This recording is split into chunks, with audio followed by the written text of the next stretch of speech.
Hi guys, it's Love and Looms here, and today I wanted to bring you a tutorial and show you a couple of techniques that I use with the new product Strand Bands. I think this is really starting to catch on like wildfire. A few of us have been putting out some really cool things that you can do with these, and I will try to put some links below in the description after this video is posted.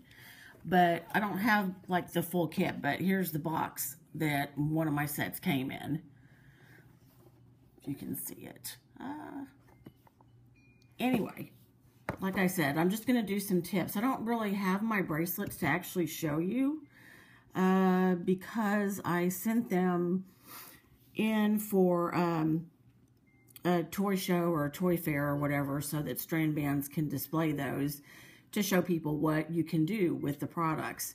So I'm going to show you a couple of pictures of some things that I posted to Instagram.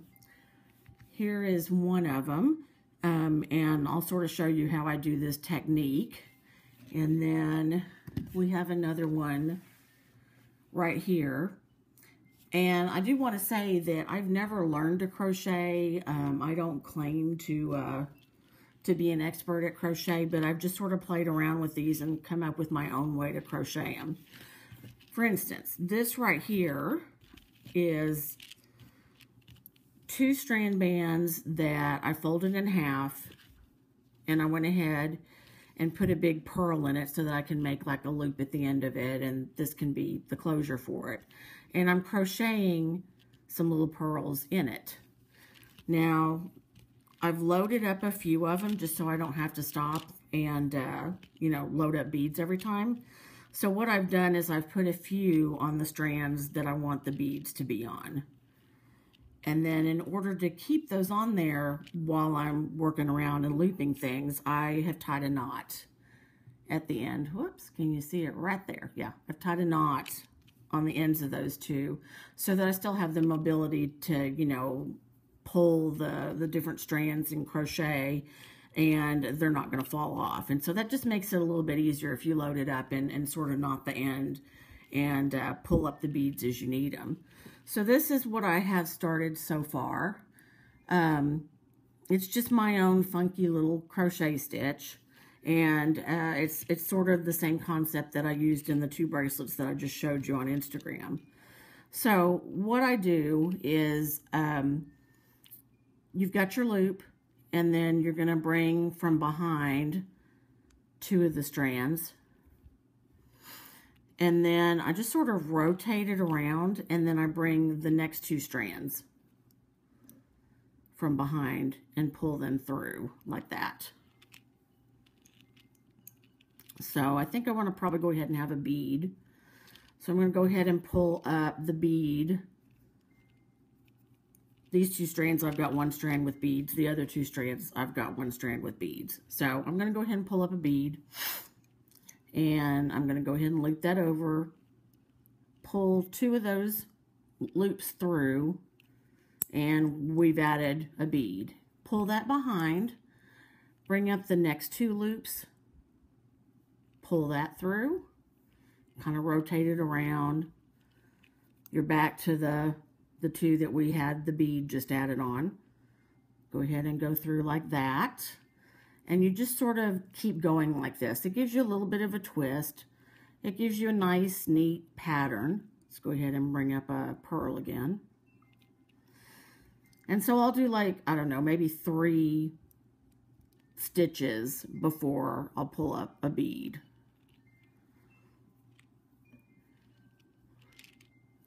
And so we just sort of keep going around and around. And it makes a nice pattern.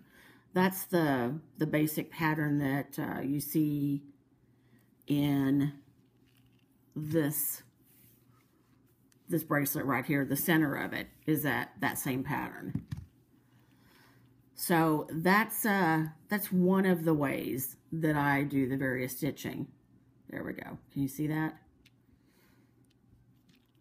And then, you know, you don't want to do it super tight, but you want to do it tight enough to have a nice pattern. So that's sort of what we're looking at right there. Okay, and there's so many things to do. Let me show you real quick One of the other ways that I've been doing it, let's pull in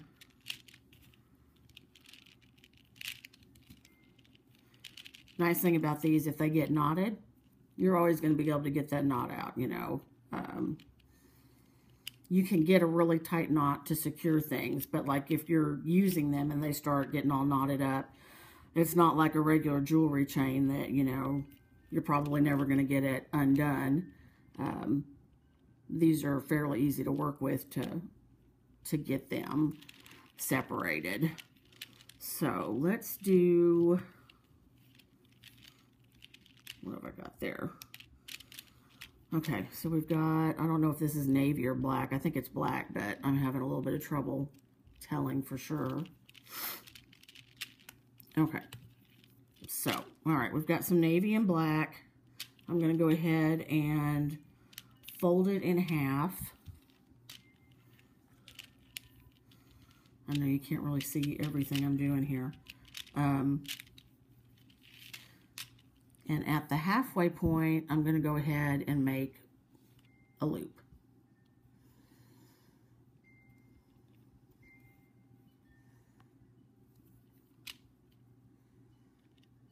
Okay, so I just have something to go ahead and get started on. All right, so I'm going to go ahead and start with one. Last time I showed you I was doing two. So we're going to pull one band through. Whoops, looks like I caught some of the darker blue. Kind of push that aside. The next one's going to be this darker one, and I'm going to pull that one through and let that go back behind. Another dark blue. Whoops, I think I got it. And push that behind, then, and sometimes you'll have to sort of hold on to the bottom of them and, you know, give them a good tug so that you get adequate tension, I guess, on it. Okay, so at this point, we've gone ahead and used each one of those 4 bands to make a stitch. Okay, so that gets cast behind. So I'm just going to do a little bit more of this so that you can see what the effect looks like doing it this way. Okay. Sometimes it gets hard to keep up with exactly which ones you've done and which ones you haven't, but you just kind of try to keep pushing back and moving forward. This can make a really pretty lacy looking pattern if you're using beads in it. I'll load a few in a second after we get just a bit further on this.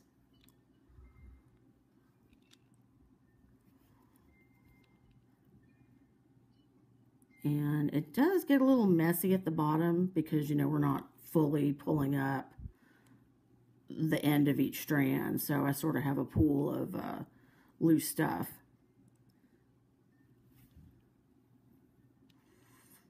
Oops.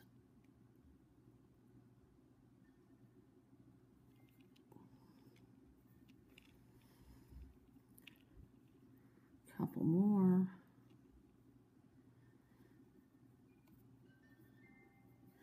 And it makes the lacy look sometimes, because you've got so many different bands that you're using. By the time you chain one up on each of them, it creates a little bit of space. So when you end up pulling that up, it makes a little lacy outer edge. Okay, so that one's back there. And I know this looks really funky and messy and all that, but I really like the way it comes out. Pull that back. Push that one behind. And this one, and let's see what we've got right now. Okay, so here's the look of that particular stitch with 4 of them. I don't think I've ever used 4 individually like this. I've done the 3. You know, so just play around and see what you like. But let's go ahead and load some beads on and see how that changes the look of it. let's see, our next one to be done is going to be this one, because we've already done the one light blue, so that needs to be towards the back. Okay, let's see. These are so easy to put through beads. Super duper easy. Okay, so here we've got, that one's the next one we're going to chain. So pull that through, put that band towards the back, and you're going to know which one you need to grab first, because it's going to be like further down on the row. Pull this one through and kind of put it towards the back, and then it's let's see, this one. And since you're having to sort of dip down back through, you know, it like I said, it makes that little lacy look. And then I think at this point we've gone all the way around to the same band that we put the bead on. Oh, no, one more and we will. It looks like, maybe. Okay, let's go ahead and put a bead onto the next black, navy, whichever color this is. So I don't have this pre-beaded because, you know, I'm just trying to show you some different designs. I'm not actually creating a whole bracelet at the moment. Okay, so there's another silver bead.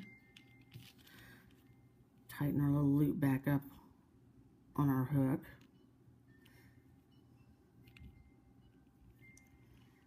Grab all of that stuff. Okay, so there is the strand that has the silver bead attached. Whoops.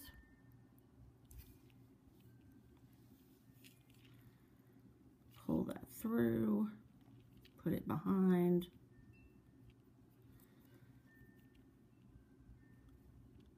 Pull through. Whoops, that one didn't. Yeah, no, that's all right. Put it behind. Pull through. Where's my next navy? Pull through. Put it behind. Pull through.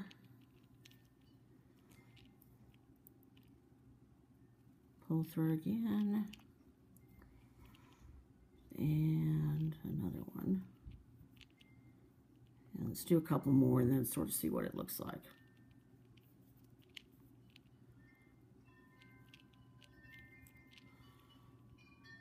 You're just sort of doing a crochet in the round, I guess. Okay, so here's what we have at this point. And this is a little bit tighter than some of the other ones I did. But you can see how it sort of creates that lacy look right here.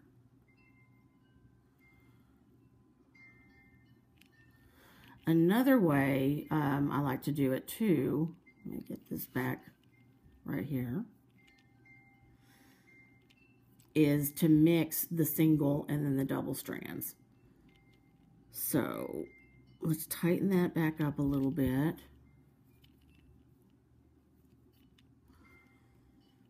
And then let's take this group of two, turquoise and blue or black, whichever it is, and let's pull those two through. Then we'll go back to this one on the other side, pull those two through, pull a couple more through. Okay, and I think we've done this now about 4 times. So let's go ahead and mix it up again by doing the individual strands. There's that one, this one, that one. And if you want a lacy look, just sort of do it without tightening up, without worrying about how tight it is. and that'll give you a lacier look. Do a little bit more here. Grab this one. Oops.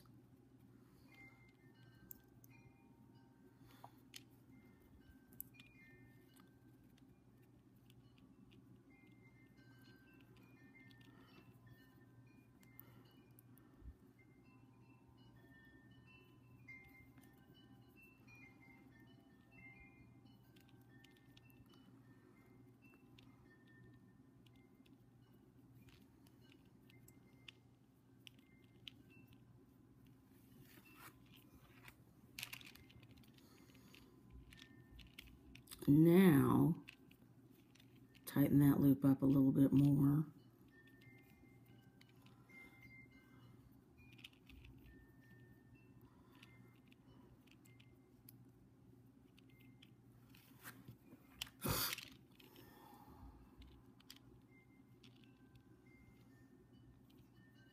See, it got really loose. Okay, let's take 2 now into that, and let's do a couple more of the stitches with 2 of the strands together. And just alternating, going back and forth between the sections that we've created the 2 bands with. Now, obviously, I would not wear this bracelet the way I'm doing it, because I'm mixing so many different things, and it's not very organized at all, but it gives you an idea of how you can do different stitches and what they're going to look like. And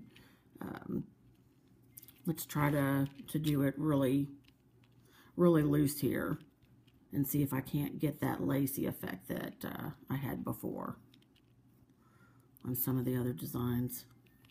See, that one's to the back.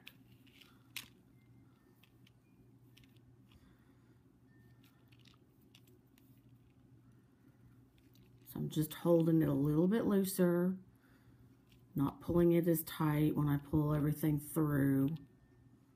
Much more relaxed.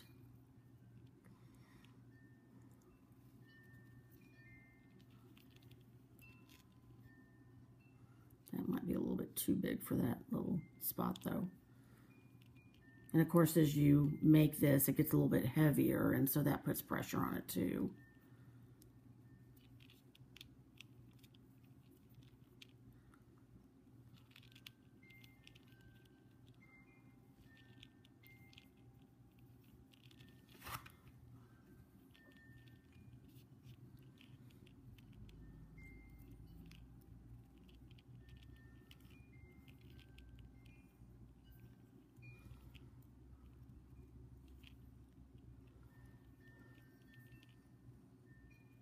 All right, let's see.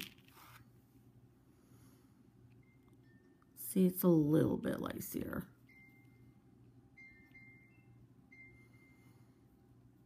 But I really like using 3 bands over the 4, unless, of course, you're doing, you know, sets of 2 on each side and then alternating that.